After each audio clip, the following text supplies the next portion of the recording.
Saudações terráqueos! Bem-vindos ao Achetar News. Se você chegou até aqui é porque recebeu nosso chamado e despertou. A partir de agora sua vida vai mudar, nada será mais o mesmo.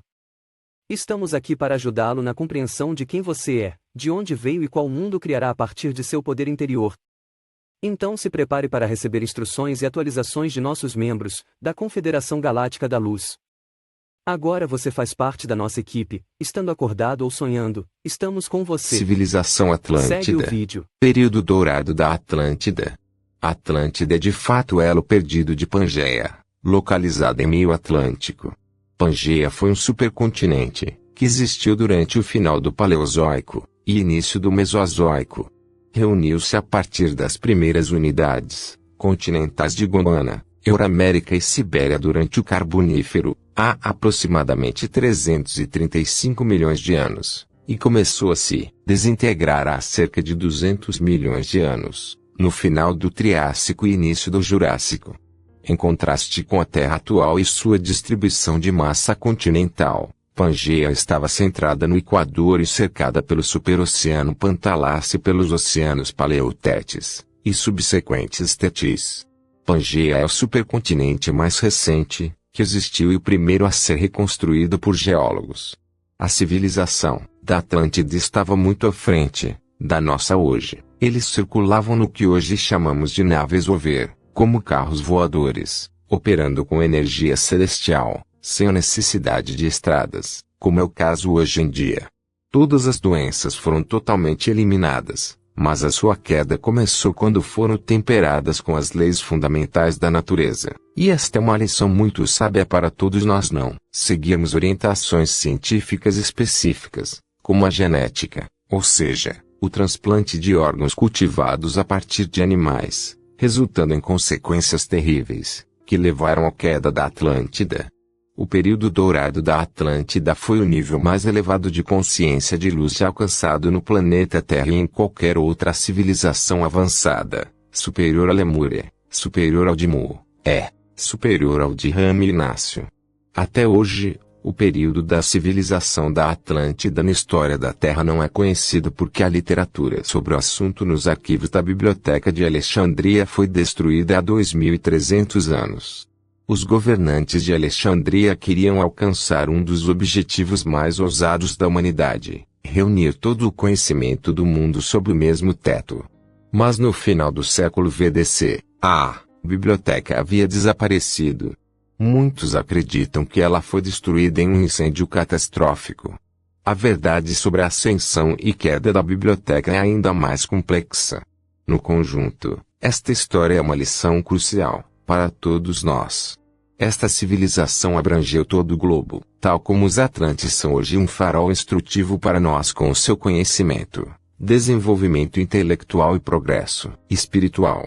Na verdade, a Lemúria nunca alcançou o nível altamente avançado que existia naquela fase dourada da Atlântida, de 40.000 a 18.000 AC. Uma época em que os deuses caminharam com os homens, e todos conheceram a expressão alegre. Foi a época sagrada em que muitos de vocês caminharam como filhos das estrelas, e mais tarde escolheram a biologia e os ciclos de lições de reencarnação no planeta azul, chamado Terra.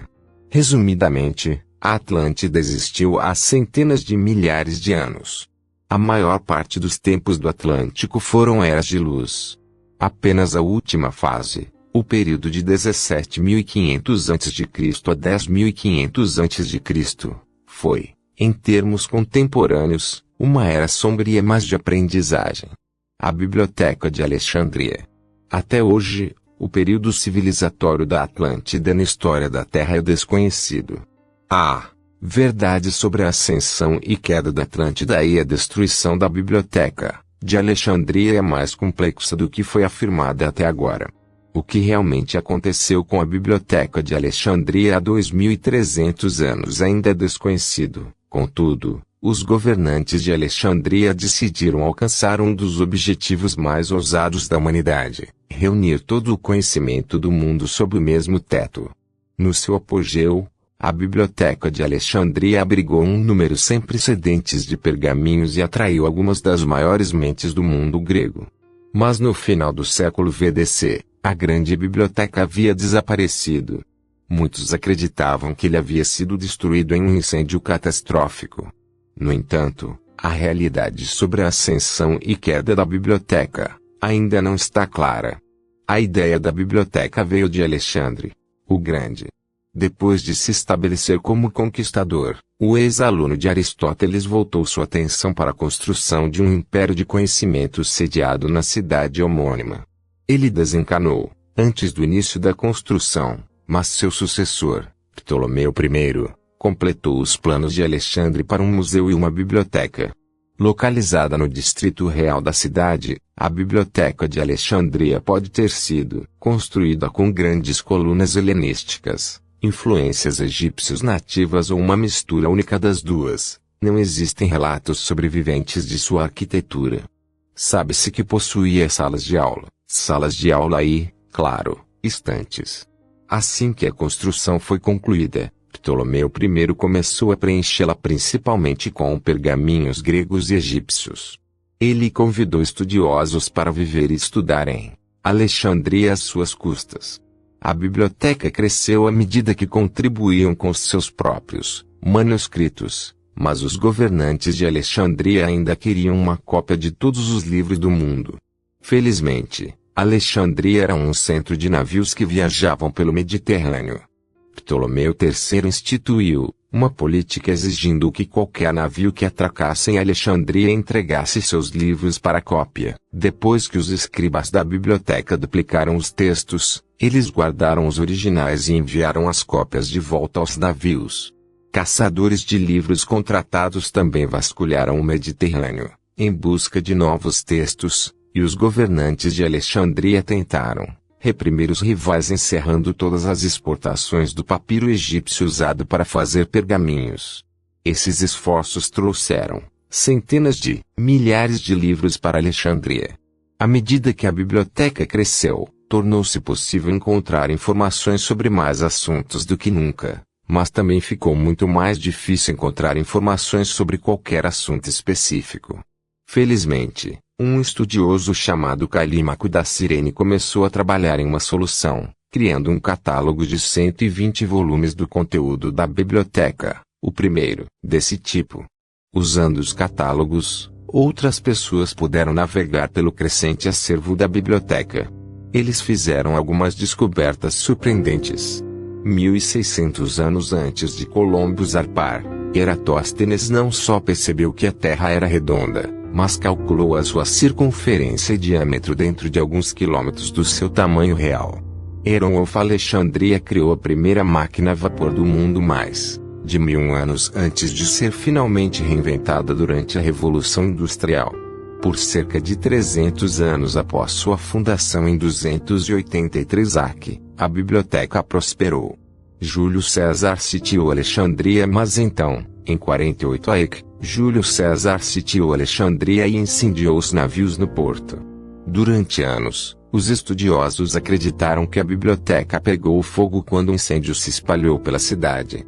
É possível que o incêndio tenha destruído parte da extensa coleção, mas sabemos, através de escritos antigos, que os estudiosos continuaram a visitar a biblioteca durante séculos após o cerco. No final das contas, a biblioteca desapareceu lentamente à medida que a cidade passou de mãos gregas para romanas, cristãs e, eventualmente, muçulmanas. Cada novo conjunto de governantes viu seu conteúdo como uma ameaça não como uma fonte de orgulho. Em 415 d.C., os governantes cristãos até mandaram assassinar uma matemática chamada Hipátia por estudar os antigos textos gregos da biblioteca, que consideravam uma blasfêmia. Embora a biblioteca de Alexandria e os seus inúmeros textos já tenham desaparecido há muito tempo, ainda hoje lutamos para encontrar as melhores formas de recolher, aceder e preservar o nosso conhecimento. Há mais informações disponíveis hoje e tecnologia mais avançada para preservá-las, embora não possamos ter certeza de que nossos arquivos digitais serão mais resistentes à destruição do que a tinta e os pergaminhos de papel de Alexandria.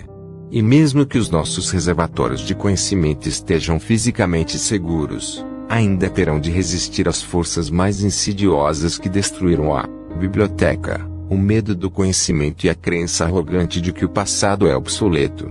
A diferença é que, desta vez, sabemos o que nos preparar. A história da Atlântida, a lenda mais duradoura e provavelmente a mais influente da história, é um conto fascinante. Para começar, cada menção a este lugar lendário soa como uma mistura de fantasia e ficção científica. A Atlântida era uma ilha enorme, maior que a Líbia e a Ásia juntas. Foi povoada por uma raça de semideuses, liderada por reis poderosos, cujas origens remontam a ninguém menos que Poseidon, o poderoso deus dos mares e oceanos. Os Atlantes fizeram a maior parte dessa ligação, criando uma civilização avançada e construindo cidades enormes durante um período em que o resto do mundo ainda estava no Neolítico. Ajudou o fato de viverem em uma verdadeira cornucópia, desfrutando de recursos abundantes, especialmente metais, prata, ouro e, o mais importante, Orixalcum, o metal vermelho ouro mais precioso. Como costuma acontecer com quem tem muita riqueza e poder, os Atlantes também queriam mais. Na sua sede de poder, esta civilização avançada declarou guerra a todos os povos do Mediterrâneo. Não é de surpreender que a poderosa Marinha Atlante tenha encontrado pouca resistência e conquistado e escravizado a maior parte dos seus vizinhos tecnologicamente inferiores. No entanto, na sua arrogância, os Atlantes subestimaram uma cidade grega. O povo de Atenas não só resistiu aos invasores, mas também conseguiu enviar os seus pretensos conquistadores de volta ao lugar de onde vieram. O lugar lendário mais famoso da Atlântida. Nos tempos antigos, no final, os Atlantes caíram em desgraça com os deuses. Num único dia e noite, a Atlântida foi destruída por um terremoto e uma inundação. Outrora um farol de cultura e civilização, a lendária ilha desapareceu sob as ondas, juntamente com todos os seus habitantes. A Atlântida foi o lugar lendário mais famoso do mundo, antigo e continua sendo um dos mitos antigos mais duradouros, imortalizada pelo seu narrador, Platão. A história da Atlântida é um conto tentador. Uma civilização avançada que foi longe demais na sua ganância, provocando a ira dos deuses, que apagaram a Atlântida da face da terra num dia e numa noite. Embora o fim da Atlântida tenha chegado rapidamente, a lenda persistiu, tornando-se mais popular com o passar dos séculos, despertando a imaginação de gerações de estudiosos, exploradores, artistas e pseudocientistas. Como resultado, esta ilha submersa, que antes desempenhava apenas um papel menor na obra de Platão, tornou-se um elemento integrante da nossa paisagem cultural, um símbolo de uma utopia muito perdida, ainda à espera de ser descoberta. Uma aventura única além dos nossos sonhos mais loucos. Embora pareça que a história da Atlântida nada mais é do que um conto moralista, Platão, seu criador, inspirou-se em acontecimentos históricos. Afinal, a história pode ser muito mais fascinante do que a fantasia, porque a história da Atlântida, comparada com outros mitos antigos, manteve a sua popularidade durante tanto tempo. Qual é a atração essencial do conto? A localização proposta desta civilização perdida varia do Saara à Antártica, e inúmeros outros lugares intermediários, mas a localização real é o Triângulo das Bermudas. Assim que a queda começou, o templo com os cristais fornecedores de energia caiu abaixo do nível do mar. Aparentemente esses cristais ainda estão ativos, vistos muitos misteriosos acidentes de navios e voos acontecendo no Triângulo das Bermudas, causada por falhas de navegação devido a interferências nas leituras da bússola provenientes de energias emissoras de cristais. Por toda a Atlântida, os cristais da rede de energia, chamados de posers, foram triangulados e conectados através de uma haste de liga de ouro e cobre sob uma cúpula esférica, que poderia ser inclinada para receber ondas de energia estelar, solar e gravitacional específicas. Este era o sistema usado para abastecer casas, escritórios, meios de comunicação, teatros, fábricas, centros médicos, escolas e empresas. O sistema Poser foi instalado em cada estrutura e operado através de cristais receptores de diferentes tamanhos. No Triângulo das Bermudas, estruturas anômalas foram localizadas a 2.000 metros de profundidade por meio de sonar. Foi encontrada uma pirâmide, feita de algum tipo de cristal. As autoridades, supostamente interromperam todas as investigações adicionais. Em 1977, um cientista russo escreveu que não muito longe das Ilhas Bermudas, no fundo do oceano, uma elevação muito semelhante a uma pirâmide foi encontrada pelo sonar de um barco pesqueiro. Foi então organizada uma expedição que descobriu uma montanha em forma de pirâmide a 400 metros de profundidade. Com 150 metros de altura, oceanógrafos americanos descobriram as pirâmides há 20 anos. A superfície das estruturas era plana e eram feitas de vidro ou algum tipo de cristal.